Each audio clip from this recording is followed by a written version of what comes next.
درد ہوتا ہے، کیا رنگ۔ 12,000 دینار لے کے بادشاہ آیا اور آگے حضرت کو پیش کیے کہ حضور آپ دیں اس عیسائی کو ڈبل دیں اور جائیں کام کریں۔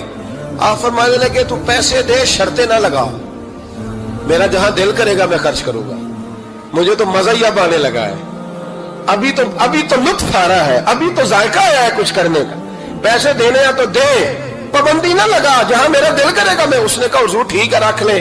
حضرت نے فجر مسجد میں پڑھی، جیب میں 12,000 دینار تھے، اعلان فرمایا بھی کسی اور کی بیٹی بھی بیٹھی ہے تو پیسے میرے پاس ہے۔ وہ 12,000 دینار بھی بانٹ دیا، اور 12,000 دینار بانٹ کے نہ تو پھر چلے گئے کھیت میں چارہ کاٹنے۔ اس عیسائی کو کسی نے بتلایا کہ ان کے پاس تو 12,000 آیا ہے پر تجھ سے جان نہیں چھڑائی انہوں نے، کہ وعدہ یہ ہوا تھا کہ 6 دیں گے تو جائیں گے، جب تک دیں گے نہیں تیرے گھر میں کام کریں گے۔ وہ نہ چارہ کاٹ رہے تھے، حضرت صاحب تو وہاں پہنچ گیا، دور جا کے کھڑا ہو گیا، کہنے لگا بابا پہلے تو میں نے مسلمانوں کے اخلاق سنے تھے، اب تو میں نے دیکھ بھی لیے، پر یہ بتا جب 12,000 آیا تھا جان کیوں نہیں چھڑائی؟ تو حضرت چارہ کاٹتے کاٹتے رو پڑے، فرمانے لگے تو نہیں نہ جانتا یہ بیٹیاں سانجھی ہوتی ہیں، پتہ نہیں نا، میرے رسول پاک نے تو حاتم تائی کی بیٹی کے سر پہ کپڑا رکھ کے کہا تھا بیٹیاں برابر ہوتی ہیں، تو یہ نہیں پتا جب اس کی 6 بیٹیوں کی شادی ہوئی ہے میرے اندر روحانیت کتنی بڑی ہے۔ فرمایا پھر 12,000 آیا ہے تو 2-4 بچیاں پھر گئی ہیں، تو یہ نہیں پتا میں اندر سے راضی کتنا ہوں، میں تیری نوکری کرتا رہوں گا، پتہ نہیں اللہ کتنی بیٹیوں کو بیاہ دے گا۔ اتنا رویا وہ عیسائی کے پیروں میں بیٹھ گیا، کہنے لگا بابا میں نے تیری مخالفت کی ہے پر تیرے قریب آ کے پتہ چلا ہے تو بہت اونچے اخلاق کا مالک ہے، اور اگر تیرا یہ مقام ہے تو تجھے اخلاق سکھانے والے محمد عربی کی شان کتنی ہوگی۔ ظالم کی بولیے جاتے نہیں لوگ جھوٹے گواہ بن کے، وکیل صاحب کو نہیں پتا ہوتا کہ یہ بندہ مجرم ہے جو میرے پاس آیا، کیا مجرموں کے وکیل نہیں ہوتے؟ بولے تو اس کو پتہ نہیں ہوتا وکیل صاحب کو کہ یہ صاحب مجرم ہے، میرے پاس مقدمہ لے کے آئے، اور اگر بے ادبی نہ ہو جائے تو میرا خیال ہے قاضی عدالت کو بھی پتہ ہوتا ہے کہ مجرم کون ہے اور مظلوم۔ میرے نبی پاک صلی اللہ علیہ وسلم نے اس قدر زیادہ سختی فرمائی اس مسئلے میں، فرمایا جس کو پتا تھا کہ فلاں آدمی ظالم ہے، ظلم کر رہا، پھر وہ ظالم کا گواہ بنا یا اس نے ظالم کی مدد کی، کتنی کی؟ شارحین لکھتے ہیں چاہے اس نے ایک جملہ بول کے کی، چاہے ایک، سارے بولیے، چاہے ایک غریب کو اس نے ظلم کیا تو کہتے ہیں علاج یہ سی، چاہے ایک جملہ بول کے کی، شارحین اس حدیث کی شرح میں لکھتے ہیں ایک جملہ بول کے چاہے مدد کی، جس بندے نے کسی ظالم کی مدد کی کسی مقدمے میں یا کسی صورت میں اور اسے پتا تھا یہ ظالم ہے، میرے نبی پاک صلی اللہ تعالیٰ علیہ وسلم فرماتے ہیں اگر اس نے مدد کی، ابھی ظالم کی بات نہیں ہو رہی، ظالم کے مددگار کی بات ہو رہی، اگر کسی نے ظالم کی مدد کی تو حضور فرماتے ہیں خدا بھی اس سے بری و ذمہ ہے، رسول بھی اس سے بری و ذمہ ہے۔ سنبھال کے رکھے اپنی نمازیں، قربانیاں، حج، زکوٰۃ سنبھال کے رکھے۔ اگر ظالموں کا مددگار ہے، الیکشن آ لینے دے، آپ کو نظر آ جائے گا کون کون ظالموں کا مددگار ہے، نظر آ جائے گا، اپنی جیب سے لوگ پیسے دے کے ظالموں کی مدد کریں گے، ان کے فلیکس چھپوائیں گے، بورڈ لگوائیں گے، جیبوں سے پیسے دیں گے۔ ہم نے خود آگ لگائی ہے چمن میں اپنے، بے سبب گردشی ایام کو الزام نہ دو، ہم نے خود نور کا ظلمت سے کیا ہے سودا، کر کے توہین سحر شام کو الزام نہ دو۔ ظالموں کے مددگار میدان میں آ گئے، یہ چھوٹا لفظ نہیں، میرے حبیب پاک صلی اللہ علیہ وسلم نے فرمایا جو ظالم کا مددگار ہے سن لے جو سجن کے ساتھ کچہری جاتا ہے، وہ یاد رکھے جو دوست کا گواہ بنتا ہے، وہ یاد رکھے جو کہتا ہے میں مانگی گیا تھا، مجھے بلایا گیا تھا قبضہ چھڑانے کے لیے کسی غریب بیوہ کی جائیداد پہ، وہ سن لے تو مدد کر کے نہیں آیا، تو خدا کے ذمے سے نکل گیا ہے۔ رسول پاک نے فرمایا تیرا میرا تعلق ختم ہو گیا، تو ظالم کا مددگار ہو گیا، پھر تو کہتا میں بے چین ہوں، میں بے قرار ہوں، میں آزمائش کا شکار ہوں، پلٹ کے دیکھ تو صحیح تیرا گناہ کتنا بڑا ہے۔ میرے نبی پاک صلی اللہ علیہ وسلم کا ایک اور فرمان سننے، ابن ماجہ ابو داؤد میں موجود ہے، اس حدیث کو آپ نے یاد کر لینا، کر لیں گے انشاءاللہ، سارے کہیے انشاءاللہ کر لیں گے یاد۔ حضور صلی اللہ علیہ وسلم نے فرمایا اگر تو ظالم کی مدد کرے گا نا، یہ لفظ دل کی تختی پہ لکھ لینا، یہ مکافات عمل ہے، مکافات عمل دنیا، ادھر کرو گے تو ادھر بھرو گے۔ فرمایا اگر تو کسی ظالم کی مدد کرے گا، سن لے حضور کا فرمان ہے، اگر تو ابن ماجہ ابو داؤد صحاح میں موجود ہے، فرمایا اگر تو کسی ظالم کی مدد کرے گا تو رب تعالیٰ مرنے سے پہلے پہلے تیرے اوپر بھی ظالم کو مسلط کر دے گا، تیرے اوپر بھی ایک دفعہ ظلم ضرور ہوگا اگر تو ظالم کی، وہ کسی صورت میں بھی ہو سکتا ہے، کسی صورت میں تیرا بیٹا ہی اٹھ کے ظلم کر دے گا، تو الجھ جائے گا، کسی نہ کسی جگہ تیرے لیے تباہی کا سامان ہوگا، تیرے اوپر ظلم ہوگا، اس لیے کہ تو ظالموں کا مددگار ہے۔ چاہیے یہ تھا کہ تو مظلوم کی مدد کرتا، انسانی ایمانی یقین کا فریضہ سر انجام دیتا، تو ظالموں کا مددگار ہو گیا۔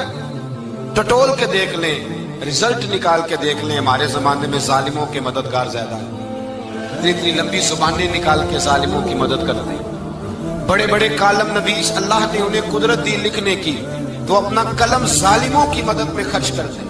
وہ لوگ جن کو اللہ تبارک و تعالیٰ نے قدرت دی، ہمت دی، طاقت دی، کچھ لوگ ان کے حلقہ احباب میں وہ اپنے لوگوں کو استعمال کر کے ظالموں کی مدد کرتے ہیں، ظالموں کی مدد کرتے ہیں۔ میرے نبی کریم سید عالم نور مجسم صلی اللہ علیہ وسلم نے فرمایا اگر تو نے ظالم کی مدد کی تو جب تک تو توبہ نہیں کرے گا رب تجھ سے ناراض ہی رہے گا، اللہ تجھ سے، او بھائی جس سے رب بھی ناراض ہو گیا، نہ کھانا نہ پینا نہ سونا نہ جاگنا نہ نیند، پھر تیری ہر چیز تیرے لیے آزمائش ہو گئی، پھر تیرا سایہ بھی تیرے لیے خوف کا سامان بنے گا، پھر زندگی جیتی جاگتی لاش بن جائے گی، تو اپنے کندھوں پر اپنی میت اٹھائے پھرے گا جب تو ظالم کا مددگار ہوگا۔ اور نبی پاک صلی اللہ علیہ وسلم نے فرمایا ظالموں کا مددگار بھی ظالم ہوتا ہے، ظالموں کا مددگار بھی، سارے بولے ظالموں کا مددگار بھی، نہیں کو نہیں، آپ سارے نہیں بولے، ایک دفعہ بولے ظالموں کا مددگار بھی، پکی بات ہے، ظالموں کا مددگار بھی۔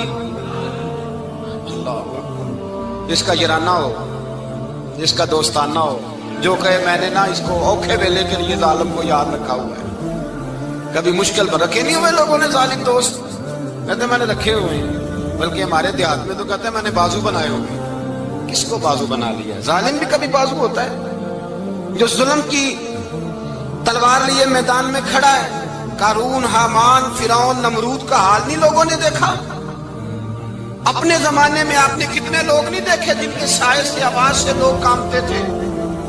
پھر پولیس کی گاڑیوں میں وہ اس طرح مردہ پڑے کہ دنیا نے تماشا دیکھا ان کا، یہ رنگ ہم نے دیکھے نہیں اپنے آنکھوں سے۔ فرمایا ظالم کا مددگار بھی، جو کار میں بٹھا کے لے کے گیا وہ بھی ظالم، جس نے چائے پلائی وہ بھی، جس شخص نے کھانا کھلایا وہ بھی، جو کچہری تک ساتھ گیا وہ بھی، جس نے فلیکس کے نیچے، بڑے شرابی کے نیچے چھوٹی اپنی فوٹو لگائی وہ بھی، جو ووٹ کی پرچی ڈالنے گیا وہ بھی۔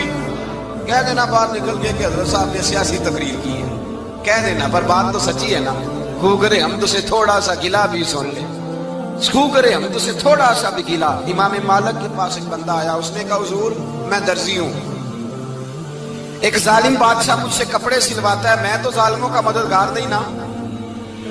ایک ظالم بادشاہ مجھ سے، حضور میں تو مددگار نہیں نا ظالموں کا، جو فرمایا ظالموں کا مددگار بھی ظالم ہوتا ہے، تو کپڑے لے کے آتا ہے میں سی کے دے دیتا ہوں، ذمہ داری نہیں سمجھے۔ یہ ایک آدمی دکاندار ہے، اس سے کوئی بندہ چیز خریدنے آئے گا تو تھوڑی کہے گا میں نے نہیں دینی، تو دے گا۔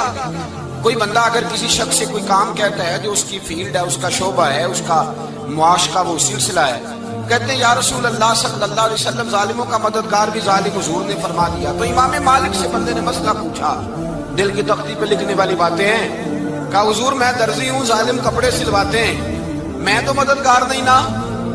امام صاحب کہنے لگے نہیں، مددگار تو وہ ہوگا جو تجھے سوئی دھاگا فراہم کرے گا، تو پورے کپڑے سی کے دیتا ہے، تو خود بہت بڑا ظالم ہے، تو پورے سوٹ سی کے دیتا ہے، تو بہت بڑا ظالم خود ہے۔ مددگار تو وہ ہوگا جو تجھے دھاگا دے گا، جو تجھے بٹن دے گا، جو تجھے نلکی دے گا۔ جو ظالم سے اتنی نفرت ظلم کر کے بندہ ہے، یہاں تو ہمارے زمانے میں ہیرو بن جاتے ہیں لوگ، ظالم ہیرو ہے، لوگ اس سے ڈرتے پھرتے ہیں، گھومتے پھرتے ہیں، اور بہت سارے کم مزاج لوگ اس کے پیچھے ہاتھ باندھ کے پھرتے ہیں۔ ظالموں کی مدد کرنا، ظالموں کے ساتھ رہنا، یہ ظلم ہے، ظلم، یہ زیادتی ہے۔ میرے نبی پاک صلی اللہ تعالی علیہ وآلہ وسلم نے ارشاد فرمایا یاد رکھو رب فرماتا ہے میں مظلوم کی مدد ضرور کروں گا، چاہے جلدی کروں چاہے دیر سے کروں، میں مظلوم کی مدد۔ حضور صلی اللہ علیہ وسلم نے فرمایا ہے، حضرت معاذ بن جبل کہتے ہیں حضور نے مجھے یمن کا گورنر بنایا، جب میں جانے لگا نا تو حضور نے بڑی نصیحت دیکھی، بخاری میں موجود ہے، فرماتے ہیں جب میں پلٹنے لگا تو میرے رسول نے فرمایا معاذ ایک منٹ ٹھہر جا، ایک بات میری یاد رکھنا، اس کو نہ بھولنا۔ کہا حضور کیا؟ فرمایا دیکھنا کسی پہ ظلم نہ کر بیٹھنا، کہیں تجھ سے زیادتی نہ ہو جائے۔ محبوبہ پھر حضور نے فرمایا سن میرے معاذ، میں تجھے گورنر بنا رہا ہوں، زیادتی نہ کر بیٹھنا۔ یا رسول اللہ صلی اللہ علیہ وسلم کیا ہوتا ہے؟ تو میرے کریم نے فرمایا جب مظلوم دعا کے لیے ہاتھ اٹھاتا ہے تو عرش کا مالک کہتا ہے فرشتوں پیچھے ہٹ جاؤ، عرش کا مالک کہتا ہے فرشتوں پیچھے ہٹ جاؤ، دروازے کھول دو۔ فرمایا مظلوم اور رب کے درمیان شے حائل کوئی نہیں ہو۔ مولا رومی رحمت اللہ علیہ فرماتے ایک دن نا شیر نے، کہتے شیر نے ایک دن نا ریچھ کو ساتھ لے لیا اور ساتھ لے لیا لومڑی کو، اس نے کہا اور شکار کرنے چلے، چلو جی، شیر کی مہربانی ساتھ لے لیا ہے، حالانکہ اس کو کسی کی مدد کی ضرورت ہے، وہ تو بادشاہ ہے، بادشاہ سلامت نے ساتھ لے لیا، شکار کیا 3 چیزوں کا، ایک شکار کیا خرگوش، ایک ہرن، ایک گائے۔ اب وہ شکار کر کے واپس آئے تو جو ریچھ تھا نا ذرا اکڑ اکڑ کے چلنے لگا کہ بادشاہ کے ساتھ میں بھی تھا، یعنی شکار میں میرا بھی حصہ، اور شیر بھی سمجھ گیا بات کو کہ اس کا دماغ خراب ہو رہا ہے، حالانکہ میں نے تو ویسے ہی ساتھ لیا۔ وہ ریچھ صاحب بھی نا تگڑے ہو گئے، انہوں نے کہا ہو میں ساتھ ہی تھا کہ اب بادشاہ نے تو ویسے ساتھ لیا تھا کہ چلو 2-4 آدمی مل کے تو وہ پیر بارش شاہ صاحب رحمت اللہ تعالی علیہ سے کسی نے کہا کہ آپ کے جو شیخ ہیں آپ کے مرشد ہیں آپ کو بلا بلا کے مشورے لیتے ہیں کام لیتے ہیں تو آپ تو بڑے خوش نصیب ہیں، تو انہوں نے کہا ہیر ہس بولے تے وہ دی مہربانی ورنہ رانجے تے لاڈ ہی لڑاونے نے۔ انہوں نے کہا ٹھیک ہے اگر اس نے مہربانی کر دی ہے تو اس میں میرا نہیں، ان کی نظر شفقت ہے، ہیر ہس بولے تے وہ دی مہربانی، انہوں نے مہربانی فرمائی ہے تو بڑی کرم نوازی ہے، ورنہ من آنم کے من دانم جو میں ہوں اس کا مجھے پتا تو ہے ہی نا، تو میں اس میں اپنے آپ کو اتنا بڑا نہیں سمجھ۔ اس نے نا شیر نے بھانپ لیا، اس نے کہا کہ اس کے ذہن کے اندر بات آ رہی ہے کہ شاید میں کو بلا ہوں، تبھی تو مجھے سپیشل بادشاہ نے کہا کہ چاہے میرے ساتھ شکار کرنے میں ہے کوئی میرے اندر بات۔ اللہ اکبر۔ اس نے نا آ گئے بیٹھ گئے، تو اس نے کہا اس سے بادشاہ نے کہ کیا کرنا ہے، اب شکار تو ہو گیا ہے، تو اس کے اندر تو سودا سمایا ہوا تھا نا، اس نے کہا جی کرنا کیا ہے، بانٹ کے کھانا چاہیے، بانٹ کے کھانا چاہیے۔ اس کو بڑا غصہ آیا، اس نے کہا اچھا تو مجھے کمزور سمجھتا ہے، میں جو چاہتا تھا کر سکتا تھا، میں نے تو عذرائے محبت تجھے عزت دی ساتھ لے لی یار، تو بن کے ہی بیٹھ گیا ہے۔ اس نے کہا اچھا بانٹ کے کھانا چاہیے، کہا بالکل، کہا چلو بانٹو، پھر کیسے بانٹنا ہے؟ ہرن کا اور بکرے کا گوشت ایک جیسا ہوتا ہے، بلکہ ہرن کا زیادہ مہنگا ہوتا ہے، لذیذ ہوتا ہے۔ اب اس نے تقسیم کیسی کی دی، اس نے چلاکی کرنی چاہیے، کہنے لگا جی تقسیم سیدھی سی ہے، آپ بڑے ہیں، گائے آپ کی، 3 جانوروں کا شکار ہوا نا، گائے، ہرن اور خرگوش، کہنے لگا آپ بڑے ہیں، گائے آپ کی، میں درمیانہ ہوں تو ہرن میرا، اور لومڑی چھوٹی ہے تو خرگوش لومڑی کا۔ اس نے کہا تیرا بھلا ہو جائے، کیسی تم نے تقسیم کی ہے؟ اس نے مارا پنجا اور ریچھ کو بھی مار دیا۔ اس نے کہا تو عجیب آدمی ہے بھائی، تجھے تو ذرا موقع دیا ہے تو نے ہاتھ ہی وہاں ڈال لیا ہے جہاں بالکل تیرا بنتا ہی نہیں تھا۔ اللہ اکبر۔ اس نے کہا اچھا مر گیا، اب لومڑی بھی سنبھل کے بیٹھ گئی، لومڑی ذرا تیز ہے، چلاک ہے، تو مولا رومی علیہ رحمہ کہتے ہیں، اور شیر کہنے لگا لومڑی سے چل تو تقسیم کر، تو تقسیم کر کیا کرنا چاہیے؟ تو کہنے لگی بادشاہ سلامت تقسیم بڑی سادی سی ہے، سویرے ناشتہ خرگوش کا کرے، دوپہر کو آپ جب کھانا کھانے لگے تو ہرن تناول فرمائے، اور شام کو ذرا آپ زیادہ کھاتے ہیں تو آپ گائے کھائیں، یہی تقسیم ہے۔ بڑا راضی ہوا شیر۔ اس نے کہا تو نے یہ تقسیم بڑی اچھی کی ہے، یہ کہاں سے سیکھی ہے؟